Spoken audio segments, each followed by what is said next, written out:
Hi guys, today I'm going to talk about my favourite focal length, which is the 23mm. Reason I want to talk about this today in today's video is because I've just taken delivery yesterday of the 23mm f2 version as well. I've already got the 1.4 version. Absolutely love this lens.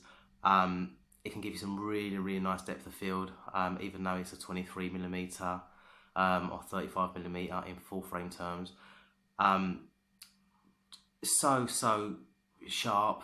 I've been hearing a lot on the internet where people have said that the f2 version is actually not as sharp or a little bit softer. I've been doing some testing and to be honest with you, probably like 5% less sharper.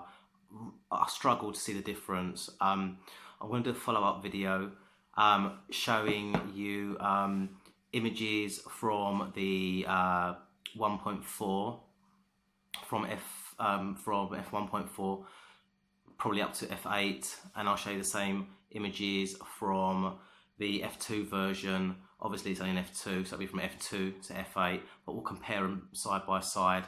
And I'll crop in like 100 or 200% so you get a rough idea. It is a tiny little bit softer, really not massive. You would not be able to tell the difference whatsoever. And you know what, even if it is a little bit softer, really, who cares? You know, lenses are not all about sharpness all the time, and it just winds me out whenever you hear it, you know, people talking about, wow, how sharp a lens is. Yeah, it's great to have a sharp lens, but sometimes, especially for portraiture, you know, it's not always the best thing to have a really sharp lens, because it then shows people's imperfections, and it's actually probably a little bit more work to do in post to probably soften it up a little bit anyway. But you know, both fantastic lenses. So that this is the XT1 and the XT2. Still find it quite weird to them apart, but yeah, that's the XT2. This has got the 50mm f2, and this is the 35mm f2, 50mm in full frame terms, and this is a 23mm, 35mm in full frame terms, and they really are virtually identical, except for the 23mm being a little bit taller, a couple of millimeters. They both got a nice clicky. If I bring that a little bit closer, you can hear that. Got a nice click to the aperture. Probably not the best lens if you want to use it on video because of the racket it makes. When you compare it to the 1.4 version, exactly the same. Make a racket. Although on these, the f2 versions, they definitely are a little bit firmer. The 50mm is actually a lot firmer. The 23mm, the 35mm that is, sorry, keep thinking in full frame terms still. And this is the 23mm, so it's really nice and firm, but this one is definitely, you know, a little bit firmer. So in terms of size, I'll just take that off and that off. I use one of these circular metal hoods for the 23mm. No real reason, just because I think it's nicer than the petal shaped one that it comes with. There you go. So you can see the difference there. The filter thread on the 1.4 is, if I remember, is it, yeah, 62. And on this one, it's just a 49mm. So it really is a lot smaller. It's a lot lighter as well.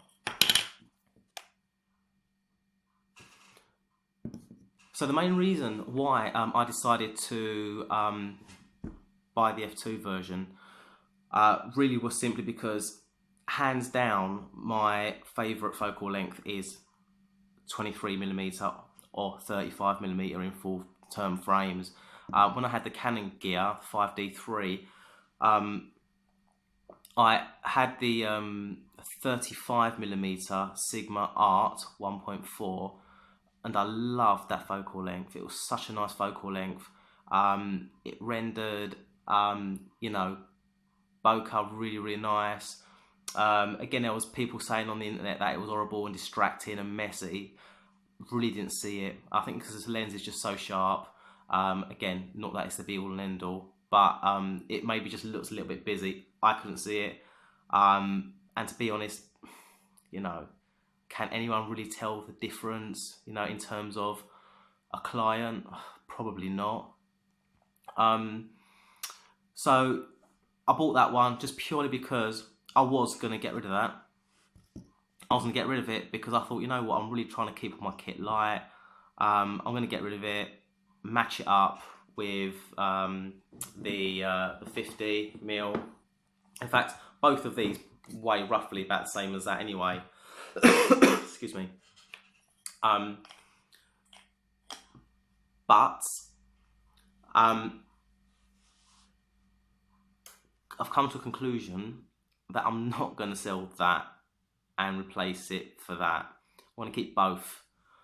Main reason being why, when I do christenings or events, the main thing is obviously, you know, when it comes to shooting in churches, it is dark. I recently done a christening last week, a couple of weeks ago, and I was actually shooting with mainly in church with the Fuji 16-55,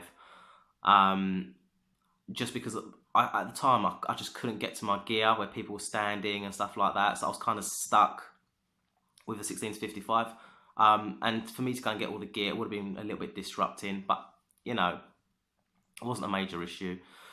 But what I really noticed was shooting at f2.8 in a church, I kept on, you know, hitting 10,000, 12,800 ISO. Excuse me, just getting over a cold. And on the XT1 that would have been a problem, but I was using the XT2. And the XT2 with a little bit of noise reduction in Lightroom wasn't an issue. But I would have liked to have not really gone over that 6400. With the f2, if I'm shooting at 12,800, you know, being a stop slower than the 2.8, it would hit 6400. And with the 1.4, it would, well, stop faster, so it would be sort of like, you know, capped out at really 3200. So in terms of, you know, the quality of the image, I decided to keep the 1.4 version. Really kind of like didn't want to actually. I was thinking, you know, this one should be adequate enough. But it is adequate enough, but this one still, you know, you get that extra stop faster. But what I am going to use this for is I do a lot of hobby shooting. I love to shoot when I'm, you know, not busy. And this is just the perfect match on the XT2.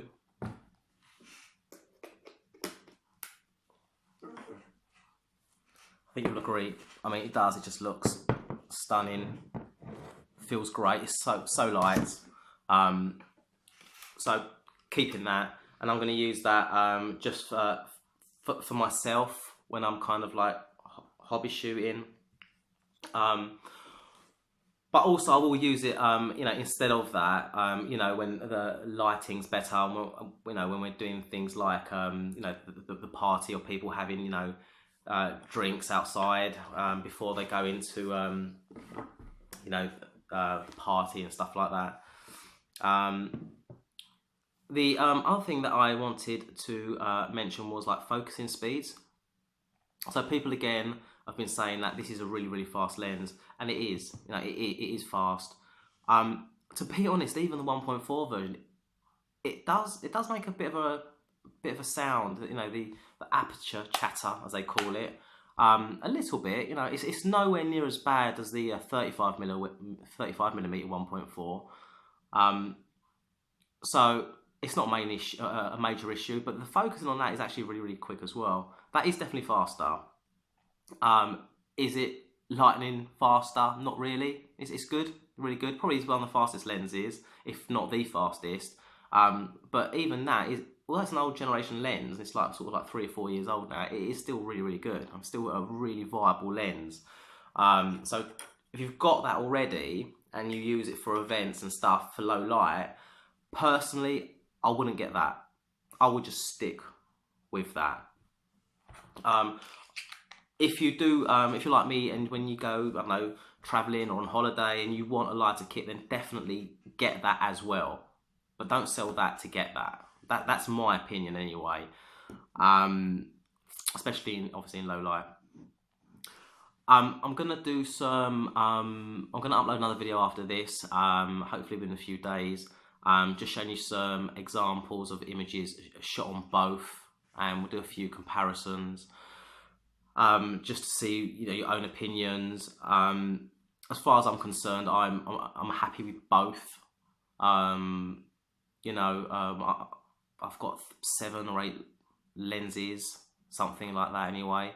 And I don't find any Fujinon lenses, you know, like duds. I think they're all really, really good. The only one I didn't like actually was the 18mm f2. That was my first kind of dabble with the Fuji system, you know, a couple of years ago when I had the XE2. And it was all right, you know, it just felt cheap, plastic, nothing compared to what any other lens I've ever, you know, handled from Fuji. There might be another one or two, I don't know, but generally I'm more than happy. Anyway, I hope you found this video useful to you in any way. If you did, I'd appreciate a subscribe or a thumbs up. And I'll catch you guys another time. Thanks. Bye.